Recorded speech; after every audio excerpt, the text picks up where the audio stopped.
Aeroplane కింద ఇలా fan బయటికి వచ్చిందంటే ఆ ఏరోప్లేన్ పెద్ద ప్రమాదంలో ఉందని అర్థం. ఈ ఫ్యాన్ పేరు ర్యామ్ ఎయిర్ టర్బైన్. జనరల్ గా ఈ టర్బైన్ ఎవరికి కనపడదు. ఫర్ సపోజ్ ఏరోప్లేన్ లో ఏదైనా ప్రాబ్లం వల్ల పవర్ సప్లై లేనప్పుడు లేదా బ్యాకప్ పవర్ సప్లై లేనప్పుడు ఈ టర్బైన్ ని యూజ్ చేస్తారు. ఇది గాలితో స్పీడ్ గా తిరిగి పవర్ ని ప్రొడ్యూస్ చేస్తుంది. దీంతో ఎసెన్షియల్ పార్ట్స్ కి పవర్ సప్లై వెళ్లి వెంటనే ఏరోప్లేన్ ని ల్యాండ్ చేస్తారు. ఇక్కడ మీరు చూస్తున్న దాని పేరు యాంటీ మ్యాటర్. ఈ యాంటీ మ్యాటర్ భూమి మీదే కాదు, మొత్తం యూనివర్స్ లోనే మోస్ట్ ఎక్స్పెన్సివ్ మెటీరియల్.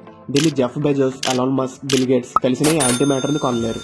ఇది ఎంత కాస్ట్లీ అంటే దీంతో దాదాపు 400 ISS ని కొనొచ్చు. ఒక ISS cost $150 billion. 1 gram of anti matter విలువ $62.5 ట్రిలియన్. ఇది నార్మల్ గా భూమి మీద దొరకదు. 1 గ్రామ్ యాంటీ మ్యాటర్ తయారు చేయడానికి 1 బిలియన్ ఇయర్స్ టైం పడుతుంది. అండ్ మోస్ట్ ఇంట్రెస్టింగ్ ఏంటంటే 1 గ్రామ్ యాంటీ మ్యాటర్ ఒక నార్మల్ మ్యాటర్ ని కొలైట్ చేస్తే ఒక ఆటమ్ బాంబ్ వేసినంత ఎనర్జీని ప్రొడ్యూస్ చేస్తుంది. మీరు ఎప్పుడైనా ఇలాంటి రైల్వే క్రాసింగ్ ని చూసారా? ఈ రైల్వే పాయింట్ కొంచెం డిఫరెంట్. ఈ క్రాసింగ్ ని డైమండ్ క్రాసింగ్ లేదా జీరో క్రాసింగ్ అని పిలుస్తారు. ఈ డైమండ్ క్రాసింగ్ మహారాష్ట్రలోని నాగ్పూర్ లో ఉంది. ఈ క్రాసింగ్ అనేది మన ఇండియన్ రైల్వే లైన్స్ ని ఈస్ట్ నుంచి వెస్ట్ కి అలానే నార్త్ నుంచి సౌత్ కి కలిపే ఏకైక పాయింట్స్. ఇలాంటి రైల్వే పాయింట్స్ మన ప్రపంచంలో ఎక్కడా లేవు. ఓన్లీ మన ఇండియాలో ఉన్న నాగ్పూర్ అండ్ ఢిల్లీలో మాత్రమే ఉన్నాయి. ఇలాంటి ఇంట్రెస్టింగ్ ఫ్యాక్ట్స్ కోసం ఈ వీడియోని లైక్ చేసి ఛానల్ ని సబ్స్క్రైబ్ చేసుకోండి. పాము ఘాటు వేశాక మనకి యాంటీవెనం ఇస్తారు కదా, ఆ యాంటీవెనం ని ఎలా తయారు చేస్తారు? ఫస్ట్ పాము విషాన్ని తీసుకుని డైల్యూట్ చేసి ఆ విషాన్ని గుర్రాల్లోకి ఇంజెక్ట్ చేస్తారు. దానితో ఆ గుర్రంలో ఉన్న బ్లడ్ విషంతో పోరాడి యాంటీబాడీస్ ని ప్రొడ్యూస్ చేస్తుంది. అలా కావలసినంత యాంటీబాడీస్ వచ్చేంత వరకు గుర్రంలోకి విషాన్ని ఇంజెక్ట్ చేస్తారు. యాంటీబాడీస్ ప్రిపేర్ అయ్యాక గుర్రంలోని జగ్లర్ వెయిన్ నుంచి బ్లడ్ ని కలెక్ట్ చేసి ప్లాస్మాని సెపరేట్ చేస్తారు. ఆ ప్లాస్మాని ప్యూరిఫై చేసి యాంటీవెనం గా మారుస్తారు. అసలు ఎందుకు హార్సెస్ బాడీలోకి విషాన్ని ఇంజెక్ట్ చేస్తారు? హార్సెస్ లో రాబస్ట్ ఇమ్యూన్ సిస్టమ్ ఉంటది. ఈ ఇమ్యూన్ సిస్టమ్ వల్ల హార్స్ బాడీలో పవర్ఫుల్ యాంటీబాడీస్ ప్రొడ్యూస్ అవుతాయి. అందుకే హార్స్ బ్లడ్ నుంచి యాంటీవెనం ని తెస్తారు. వాంటా బ్లాక్ ఇదే ప్రపంచంలోనే అత్యంత డార్కెస్ట్ బ్లాక్ కలర్. ఈ బ్లాక్ కలర్ లైట్ ని 99.965% అబ్జర్వ్ చేసుకుంటది. అంటే మీరే అర్థం చేసుకోవచ్చు ఈ కలర్ ఎంత డార్క్ గా ఉంటుందో. ఫర్ సపోజ్ వాంటా బ్లాక్ పైన లైట్ పడితే మనం చూడలేం, ఎందుకంటే ఈ కలర్ లైట్ ని రిఫ్లెక్ట్ చేయదు. ఈవెన్ ఈ ప్రపంచంలోనే బ్రైటెస్ట్ లైట్ ఈ కలర్ మీద వేసినా మనం రిఫ్లెక్షన్ చూడలేం. ఇది ప్రూవ్ చేయడానికి ఒక ఎక్స్పెరిమెంట్ కూడా చేశారు. ఒక పేపర్ మీద dark black, medium black and vanta black ని ఉంచారు. ఇప్పుడు నార్మల్ కలర్స్ పైన హై బీమ్ లైట్ వేసినప్పుడు first and second colours light ని రిఫ్లెక్ట్ చేస్తున్నాయి, కానీ ఈ వాంటా బ్లాక్ మాత్రం అసలు లైట్ ని రిఫ్లెక్ట్ చేయట్లేదు. అయితే ఇప్పుడు మీ ఫేవరెట్ కలర్ ఏంటో కామెంట్ చేసేయండి. మన ప్రపంచంలోనే కొన్ని అరుదైన విషయాలు. నెంబర్ 1, ఇక్కడ చూస్తున్న యానిమల్ పేరు వాక్పిటా. ఈ యానిమల్ ఎంత రేర్ అంటే ప్రపంచం మొత్తంలోనే 10 మాత్రమే ఉన్నాయి. సో ఇవి ఆల్మోస్ట్ అంతరించిపోయే స్థితిలో ఉన్నాయి. నెంబర్ 2, మీరు చూస్తున్న పిక్చర్ ఒక అరుదైన పిక్చర్, ఎందుకంటే ఇది చివరిసారిగా 1912లో టైటానిక్ షిప్ ని తీసిన పిక్చర్. నెంబర్ 3, దుబాయ్ లో ఉండే ఒక బిజినెస్ మ్యాన్ 1 నెంబర్ ఉండే నెంబర్ ప్లేట్ ని $14 మిలియన్ పెట్టి కొన్నాడు. అంటే మీరే అర్థం చేసుకోవచ్చు ఈ నెంబర్ ప్లేట్ ఎంత రేరెస్ట్ అనేది. అలానే ఇక్కడ మీకు కనిపిస్తున్న నెంబర్ ఏంటో కామెంట్ చేసేయండి. సింగపూర్ లో ఈ టెక్నిక్ యూజ్ చేయడం వల్ల అక్కడ ప్లాస్టిక్ పొల్యూషన్ బాగా తగ్గింది. ఇక్కడ ప్రతిరోజు చెత్తని కలెక్ట్ చేసి గార్బేజ్ బంకర్స్ లో వేస్తారు. సింగపూర్ వ్యాప్తంగా 4 ఇన్సనరేషన్ ప్లాంట్స్ ఉన్నాయి. ఇన్సనరేషన్ ప్లాంట్స్ అంటే చెత్తని కాల్చే ఫ్యాక్టరీస్.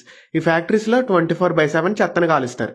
ఇక్కడ నుండి జనరేట్ అయిన హీట్ తో డైలీ ఎలక్ట్రిసిటీ ప్రొడ్యూస్ చేస్తున్నారు. రిలీజ్ అయిన టాక్సిక్ స్మోక్ ని ఫిల్టర్ చేసి ఫ్రెష్ ఎయిర్ గా మార్చి యూజ్ చేసుకుంటున్నారు. అంతేకాదు ఇలా ప్లాస్టిక్ ని బర్న్ చేయడం వల్ల సింగపూర్ లో 90% ప్లాస్టిక్ వేస్ట్ తగ్గింది. ఈ ప్రాసెస్ మన ఇండియాలోకి వస్తే మనకి ఎంత వరకు యూజ్ అవుతుంది కామెంట్ చేసేయండి. అలానే వీడియో నచ్చితే ఒక లైక్ చేయండి. మీలో ఎవరైనా కొత్త క్రియేటర్స్ లో కాస్ట్ లో థంబ్నెయిల్స్ గురించి చూస్తున్నారా? అయితే స్క్రీన్ మీద కనిపిస్తున్న వాట్సాప్ నంబర్ కి మెసేజ్ చేయండి. మన ఇండియన్ టెక్నాలజీతోనే ఒక హై స్పీడ్ ట్రైన్ ని తయారు చేసి చూపిస్తానన్న సుధాంశు మణి గారు పడిన కష్టం గురించి మీలో ఎంతమంది తెలుసు? 2016లో స్పెయిన్ కి చెందిన ఒక కంపెనీ ఒక్కొక్క హై స్పీడ్ ట్రైన్ ని 250 కోట్లకి తయారు చేస్తామని మన ఇండియాకు ఆఫర్ ఇచ్చింది. మన దేశపు డబ్బు పరాయి దేశంకి వెళ్లడం సుధాంశు గారికి ఇష్టం లేదు. అప్పుడు రైల్వే బోర్డు చైర్మన్ అయిన ఏకే మిట్టల్ గారిని కలిసి ఒక హై స్పీడ్ ట్రైన్ ని తయారు చేయడానికి సరిపడే బడ్జెట్ ఇవ్వండి చాలు, మీకు ఒక కొత్త ఇన్వెన్షన్ చేసి చూపిస్తానని చెప్పారు. సరే అని మిట్టల్ గారు 100 కోట్ల బడ్జెట్ ఇచ్చారు. కేవలం 18 నెలల్లోనే పవర్ఫుల్ ఇంజనీర్స్ ఉన్న టీమ్ తో కలిసి ఎటువంటి విదేశీ software and hardware technology use చేయకుండా automatic door system and advance features తో 16 కోచెస్ ఉన్న వందే భారత్ ట్రైన్ ని 106 కోట్ల ఖర్చుతో తయారు చేసి చూపించారు. ఇండియన్స్ తలుచుకుంటే ఏదైనా చేసి చూపిస్తారని మళ్లీ ప్రూవ్ చేశారు సుధాంశు మణి గారు. ఒక్క నిమిషంలోనే మన భూమి మీద ఏం జరుగుతుందో తెలుసా? ఒక్క నిమిషంలోనే ఈ భూమి మీద 260 మంది పుడతారు, 106 మంది చనిపోతారు. అలానే భూమి మీద ఉండే ప్రజలు 5133 టన్నుల ఆహారాన్ని తింటారు. అలానే 2472 టన్నుల ఫుడ్ ని వేస్ట్ చేస్తారు.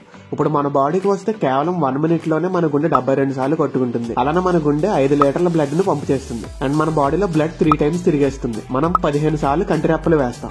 ఇప్పుడు డబ్బుల విషయంలోకి వస్తే కేవలం 60 సెకండ్లలోనే అమెజాన్ కంపెనీ $8,95,000 సంపాదిస్తుంది. అలానే టెస్లా కంపెనీ $4,13,000 సంపాదిస్తుంది. అండ్ ముఖేష్ అంబానీ గారు 1 నిమిషంలోనే $3,10,000 సంపాదిస్తున్నారు. ఇప్పుడు నేచర్ విషయంలోకి వస్తే 1 నిమిషంలోనే 2,400 చెట్లను కట్ చేస్తున్నారు. అలానే 6,000 సార్లు ఆకాశంలో మెరుపులు వస్తున్నాయి. మన గ్యాలక్సీలో 2 లక్షల నక్షత్రాలు పేలిపోతున్నాయి. అలానే ఎవ్రీ 1 minute కి 14 బిలియన్ కొత్త నక్షత్రాలు పుడుతున్నాయి. అంతెందుకు, కేవలం 1 minute లోనే ఇన్ని ఫ్యాక్ట్స్ తెలుసుకున్నారు. అలానే 1 minute లోనే ఈ వీడియోని కొన్ని వందల వేల మంది చూస్తారు. మన చరిత్రలో విధించిన కొన్ని భయంకరమైన శిక్షలు. Number 1, heretic's fork. ఈ శిక్షను ఎక్కువగా ఇంగ్లాండ్ లో యూజ్ చేసేవారు. ఎవరైనా వ్యక్తి తప్పు చేసినప్పుడు అతని కాళ్ళు చేతులు కట్టేసి వాళ్ళ మెడ దగ్గర ఇలా ఫోర్క్ ను పెడతారు. పొరపాటుగానే అతను మెడ కిందకి పెడితే ఆ ఫోర్క్ గుచ్చుకొని చనిపోతాడు. Number 2, brazen bull. ఒక మనిషిని ఒక ఐరన్ బుల్ లో పెట్టి కింద నుంచి మంట పెడతారు. ఆ వేడికి తట్టుకోలేక మెల్లమెల్లగా మనిషి చనిపోతాడు. Number 3, blood eagle. ఎవరైనా ఒక మనిషి తప్పు చేసినప్పుడు అతని తాళతో కట్టేసి వెనకున్న చర్మాన్ని ఇలా 2 భాగాలుగా విడతీసి గాలిలో వదిలేస్తారు. అప్పుడు అతను చూడడానికి ఈగల్లా ఉంటాడు. ఇలా బ్రతికుండగానే నరకాన్ని చూపిస్తూ చంపేవారు. ఇంకా ఇలాంటి శిక్షలు చాలా ఉన్నాయి. వాటి గురించి తెలుసుకోవాలనుకుంటే పార్ట్ 2 అని కామెంట్ చేయండి. చైనాలోని హర్బిన్ సిటీలో ఐస్ ఫెస్టివల్ ని జరుపుకుంటారు. సాంగ్వా నదిలోంచి గడ్డకట్టిన ఐస్ బ్లాక్స్ ని లక్షల్లో సేకరిస్తారు. ఈ బ్లాక్స్ ని పక్కనున్న సన్ ఐలాండ్ కి తీసుకువెళ్తారు. ఇక్కడ ఉండే కళాకారులు తమ చేతులతో ఐస్ బ్లాక్స్ ని చెక్కి పెద్ద పెద్ద బిల్డింగ్స్ అండ్ విగ్రహాలను తయారు చేస్తారు. ఈ బిల్డింగ్స్ లో పెట్టిన రంగురంగుల లైట్స్ చూడడానికి చాలా అద్భుతంగా ఉంటది.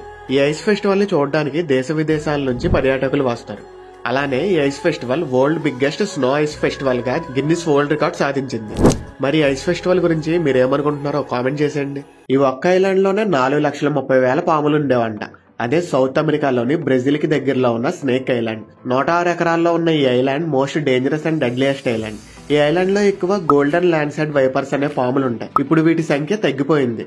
2,000 నుంచి 4,000 పాములు మాత్రమే ఉన్నాయి. ఎందుకంటే కొంతమంది ఇల్లీగల్ గా ఈ ఐలాండ్ కి వెళ్లి పాములు స్మగ్లింగ్ చేయడమే.